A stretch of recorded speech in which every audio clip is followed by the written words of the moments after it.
So you're trying to come up with new ideas for the Firewall? Yeah. I don't know where he was and what he was doing. He can't really remember. It's been so long ago, so I'm just gonna start off by boxing in what I gotta box in, and then go from there.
So on this car, this Firewall is a little bit different. Normally this would be a cowl section on a car that had all built in with the draining and everything for all the factory air and stuff. But this one's a little different. It's got all the strut rods and the hinges go down into the body, because this was actually a trunk at one point in time. So it's set up a little bit different than a normal front end.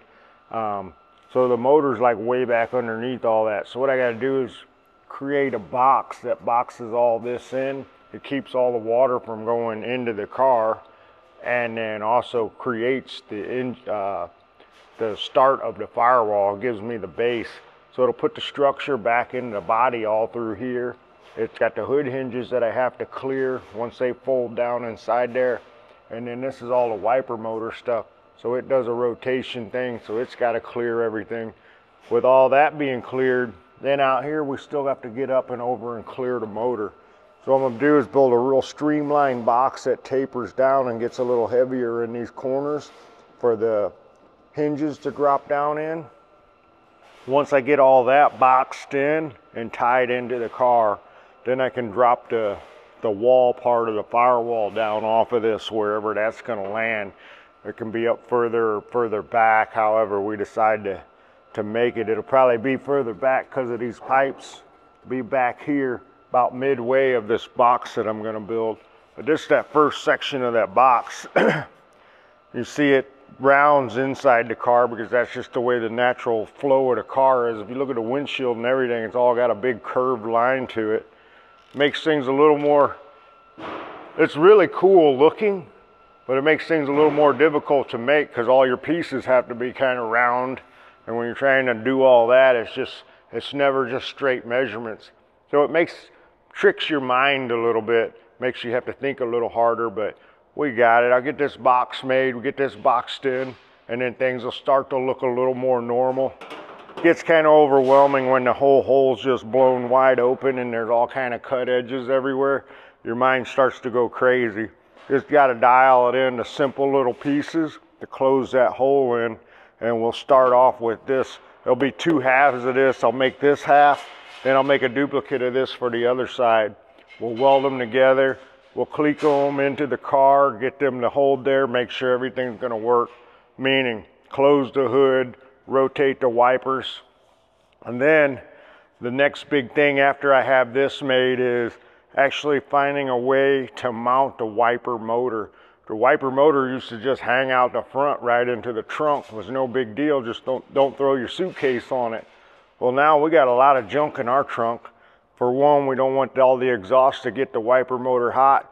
The biggest reason, number two, is we don't want to see it. You want to open the hood and see a cool motor, not a big wiper motor. So we're going to try and hide that, or try to flip it around backwards and put it inside the car, and then try to run the motor in reverse so that the wipers do their normal sweep. all a guinea pig, don't really know how for sure it's going to work. We'll get it to work. We might have to do something with the transmission to the wiper arms or whatever we got to do, but it can't be out in the firewall area anymore. That will also be mounted to this box. So once I get that side made, there'll be some additional stuff for the wiper motor mount and pass through.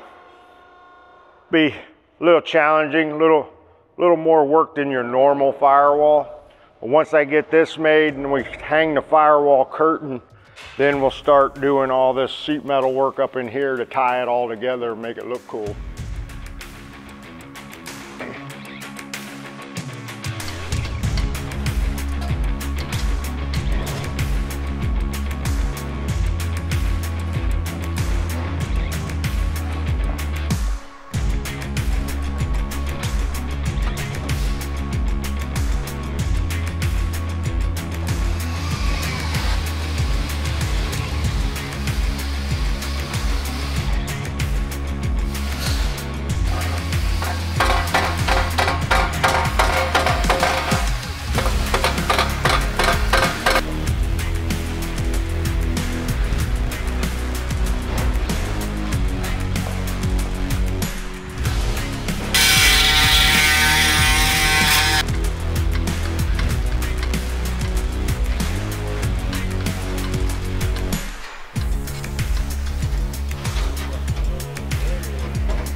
Big time. Got Tim in the house. Come on, Hollywood. Huh? I said, come on, Hollywood. Oh. You made a lot of progress on this thing yesterday. Not really. I mean, I got it made, but motherfucker is kicking my ass. I don't know if I like got sick or what. Man, my back was hurting, shoulders were hurting, my legs were hurting. Climbing in there, laying under that. There's like so many times in and out, trying to get it to be a good fit. It's kind of, it looks simple once it's fucking done, but it was a pain in the ass piece to make to get it to follow the. So now that I got it, there's nothing simple about that piece. it sucks. That's a crazy shit. It's a crazy piece of shit looking piece. So cut it along here, and then just like this, we'll weld it in. So because it is a crazy piece, I don't want it to get all out of whack. So I'm gonna cut a section and weld it, and then I'll cut a section and weld it. Try to keep it where it might want to fit back on the car. But yeah, it's a crazy piece. Pretty crazy. And then the firewalls are gonna weld onto this. This is just the piece that goes up underneath the dash. That part I don't know. Somewhere, but I don't know where. It'll be like come off the back of it, in the middle of it, the front of it. But this will give you something to weld on too. This is actually just blocking off the car where it got cut out real big. They cut the whole cowl area out where the wipers and everything on. But when you do vintage air and everything, we don't need that cowl fresh air vent and stuff anymore. But you do have to have some type of piece in there. It's part of structure, and it keeps all the wind and water and everything out of the interior. Just boxes around the wipers and wiper motor and everything. So once I have this welded and set back up in there, then I got to figure out, I'm going to cut a window in it and mount the wiper motor out to build a box where the wiper motor fits. But it's just kind of like a never will be seen again structure piece. It'll actually probably be behind the firewall or above the firewall. But anyway, right inside here is all your wipers. So your wipers will be here and the windshield's above this. So just got to build a crazy shaped box, get it to fit in there, and we'll weld this in and then go from there.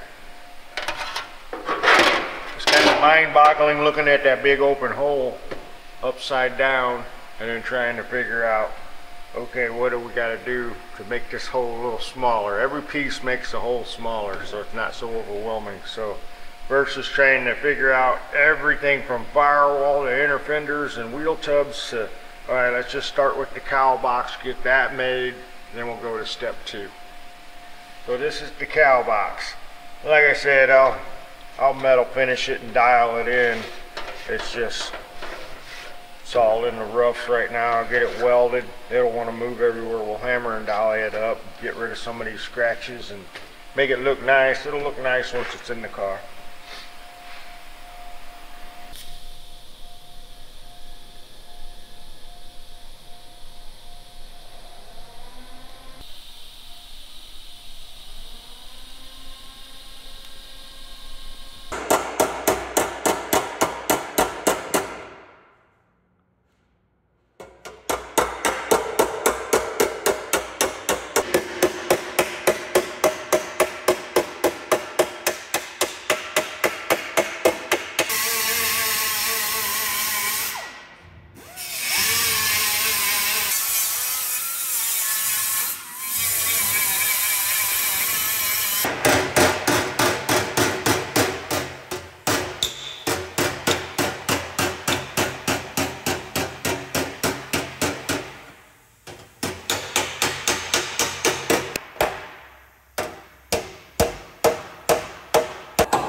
Hopefully they look in there. Yeah, I had to put a blister for this.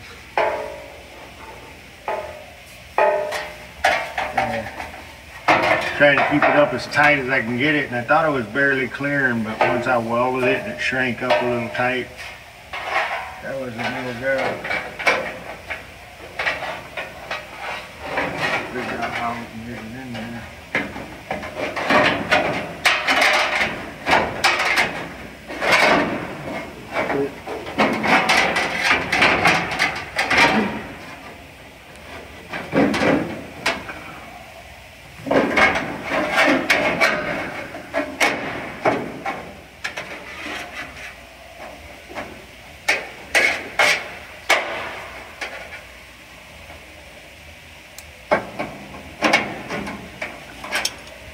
One end, that's a good sign. Don't mean nothing, but that's a good sign.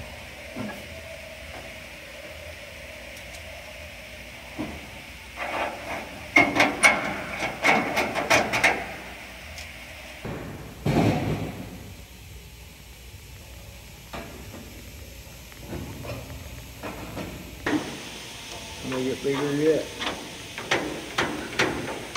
Gotta make that blister bigger. Yeah, you see where it's hitting. See, I can see in there. Oh yeah. Just pull up and go back in, but make the blister bigger. Keep on hammering. That sucks. It's close. Yeah. All right. Well, fuck.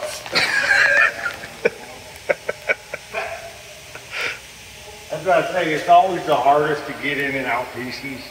Need to go in and out the most. There's a big old flat thing on the side, it just goes right on. I'm like, oh, that's good. These harder to fit things, but I guess it's got so much shit going on.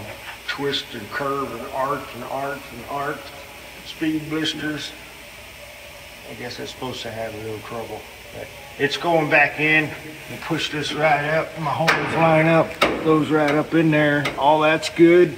My speed blister needs to be a little longer. So I'll hammer out the speed blister a little bit more. I don't know if you can see it up under there. But Yeah, I showed it a little bit. It's hard to see from this angle. Yeah, you can see it right there.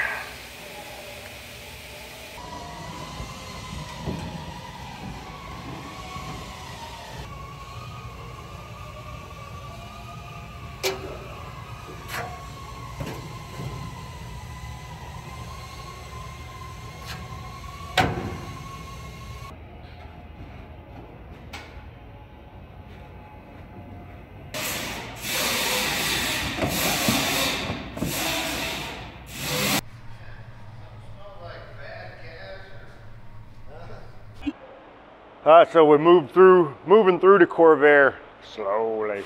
Anyway, we're working on the firewall. Working on the firewall right now. It looks kind of radical. It's just paper everywhere. I got one piece made. We reinvented the actual cowl box. This is the cowl here where the wipers and everything go.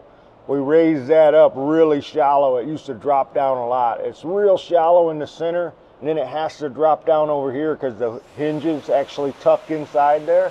It's like this used to be a trunk, but I'm still going to use their hinges because the hinges are pretty cool. It's on torsion rods, and it holds the hood up with no prop rod, no hinges out here like traditional car.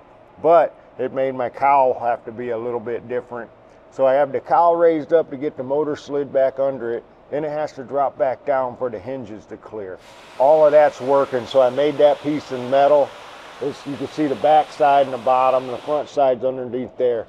It's not welded in yet, it's just screwed in because of the fact that now stage 2 of this is building the firewall that connects to that cowl box.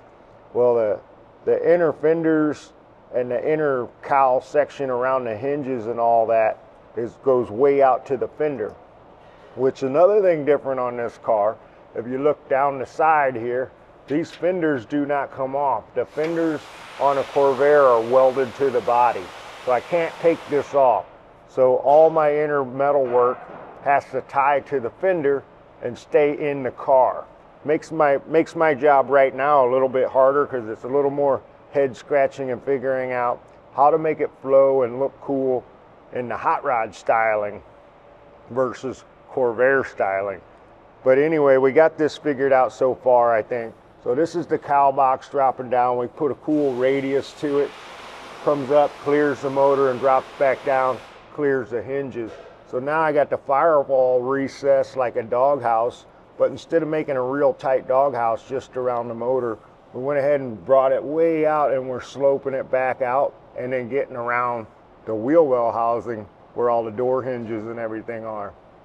So I'm thinking it's kind of cool looking, but now once that's made, now it's on to step 2. What about my sheet metal all through here, and how's it going to tie in? So now I'm sitting back and looking at it and thinking, well, this corner right here or this corner right here is the same on both sides, right? You got that sections there. So I'm looking at, what if I brought this cardboard right here, this section here, all the way out to here and then dipped it in, or even all the way over to here and dipped it in tighter to the pipe. And then if I brought my inner fender sheet metal off of that so it looked like it goes deeper, and then brought that coming around. So I may remake these wings again. That's why we do this stuff out of cardboard, so that we can just keep untaping and bending the cardboard, or throw it away and get a new piece of cardboard. A lot easier to shape and bend and draw all over than sheet metal, and a hell of a lot cheaper than sheet metal for the company to keep messing around. So if I would have made all this out of sheet metal and then seen this and decided to do something like this, it'd be very expensive to throw away and start over. A lot of time wasted. Where the cardboard, you're not necessarily wasting time, because once I decide that, yep, this is the cardboard that we're going to use, when I take this out of the car, this is now my template. So there's no time loss here. I said this many times, but I want everybody to understand how important the cardboard is in fabrication. If this lines out and is right, and this is what we want to make, you just trace around this in sheet metal and make the sheet metal do what the cardboard's doing, and you're miles ahead. If you try to start all this with just sheet metal, you got cuts and grinds everywhere. The sheet metal fits like shit. You probably throw it away and start over. So get some cardboard, very thin cardboard, it's about the thickness of a cereal box, and rock and roll with it.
Thanks for watching. If you want to see more build videos like this, help us out by liking, commenting, and subscribing to our channel. And it's a little thing to do, but don't forget to turn on those notifications. If you want to buy merch, go to store.classiccarstudio.com. See you next time.